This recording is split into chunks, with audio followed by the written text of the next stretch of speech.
काफी टाइम के बाद जुजुत्सु काइसन मांगा चैप्टर के स्पॉयलर्स आए, जो कि चैप्टर 262 का पार्ट 2 है। तो ये गोटा वर्सेस सुकुना है, क्योंकि बॉडी गोजो की है और ब्रेन यूटा का, तो टेक्निकली ये गोटा ही है। चैप्टर की स्टार्टिंग में यूटा नोटिस करता है कि रिका इस गोजो की बॉडी के आसपास नहीं है, और ये भी रियलाइज करता है कि इस टाइम वो गोजो की लिमिटलेस टेक्निक के अलावा और कोई भी टेक्निक यूज नहीं कर सकता। इसके साथ एक बात और नोटिस करता है कि जब से सुकुना के दोनों लेफ्ट हैंड कटे हुए हैं, तब से उसने वर्ल्ड कटिंग स्लैश नहीं मारा। तो सुकुना के पास लिमिटलेस को ओवरकम करने के लिए डोमेन एम्पलीफिकेशन के अलावा और कोई रास्ता नहीं है। ये तो थी बात कर्स टेक्निक्स की, लेकिन बात करें हैंड टू हैंड कॉम्बैट की, तो सुकुना को फ्लैशबैक्स आ रहे हैं, जैसे गोजो ने पेला था सुकुना को, सेम वैसे ही गोटा भी मार रहा है। लेकिन यूटा को थोड़ी प्रॉब्लम हो रही है गोजो के लंबे हाथ और पैरों में एडजस्ट करने में। यूटा बोलता भी है कि उसने सेम प्रॉब्लम फेस करी थी स्विच ट्रेनिंग करते टाइम। मैं तुमको बताता हूँ कि ये स्विच ट्रेनिंग क्या है। तो ओरिजिनल गोजो एंड सुकुना की फाइट से पहले गोजो एंड यूटा ने बॉडी स्विच करी थी एक दूसरे के साथ, ताकि यूटा गोजो की बॉडी के साथ ट्रेनिंग कर पाए। तब भी यूटा को सेम प्रॉब्लम आई थी। वहीं यूटा ये भी बोलता है, now I understand why the six eyes is a must need, और साथ ही ये भी जानता है कि वो गोजो की लिमिटलेस कर्स टेक्निक को एक ही स्वैप में मास्टर नहीं कर सकता। और ये बोलता भी है कि बाहर से तो लगता है कि लिमिटलेस बहुत ही फ्लॉलेस और बहुत ही पावरफुल है, लेकिन जितना यूटा ने इमेजिन किया था उससे बहुत ज्यादा सेंसिटिव टेक्निक है। वहीं सुकुना नोटिस करता है कि यूटा स्ट्रगल कर रहा है गोजो की कर्स टेक्निक यूज करने में, और यूटा को एक पंच मारते हुए बोलता है, you think you have time to day dream.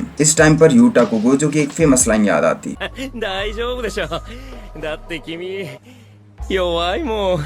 और यूटा को समझ आता है कि गोजो कितना पावरफुल था ये लाइंस कॉन्फिडेंटली बोलते हुए। और सुकुना जान चुका है कि यूटा लिमिटलेस के अलावा और कुछ यूज नहीं कर पा रहा है। सुकुना ये भी सोचता है कि यूटा ये कॉपी टेक्निक कितनी देर तक यूज कर सकता है। क्या केंजाकू की टेक्निक फिनिश होने के बाद भी यूटा के पास गोजो की बॉडी रहेगी? इसी बीच यूटा चैंट्स पढ़ना स्टार्ट करता है अपने हॉलो पर्पल अटैक के लिए। सुकुना की देख के फट जाती है। वो यूटा को इंटरप्ट करता है और एक मुक्का मार के दूर फेंकता है। सुकुना ये सोच रहा होता है कि कुछ भी हो जाए, इसे हॉलो पर्पल तो नहीं यूज करने दूंगा। उसी टाइम यूटा ब्लू का यूज करता है और सुकुना की तरफ एक टेप रिकॉर्डर फेंकता है, जिससे आवाज आती है डोंट मूव, जो कि इनुमाकी की आवाज रहती है। इनुमाकी वही बंदा जो कर्स स्पीच का यूज करता है, जिसको मानना ही पड़ेगा। ये सुनते ही सुकुना फ्रीज हो जाता है और गोटा फुल्ली रेडी होता है अपना हॉलो पर्पल फायर करने के लिए। इसी के साथ चैप्टर खत्म होता है। लेकिन यहाँ पर एक बात नोटिस करने वाली है, ये जो हॉलो पर्पल है ये यूटा ने खुद बनाया है, क्योंकि वो इस टाइम पर और कोई भी टेक्निक कॉपी नहीं कर सकता, तो उसने रेड एंड ब्लू को भी मास्टर कर लिया होगा। और ये हॉलो पर्पल भी बड़ा पावरफुल होगा, क्योंकि उसने चैंट्स पढ़े हैं। लेकिन अगर तुम अभी तक वीडियो में रुके हुए हो तो सब्सक्राइब करके बेल आइकन भी ऑन कर लेना,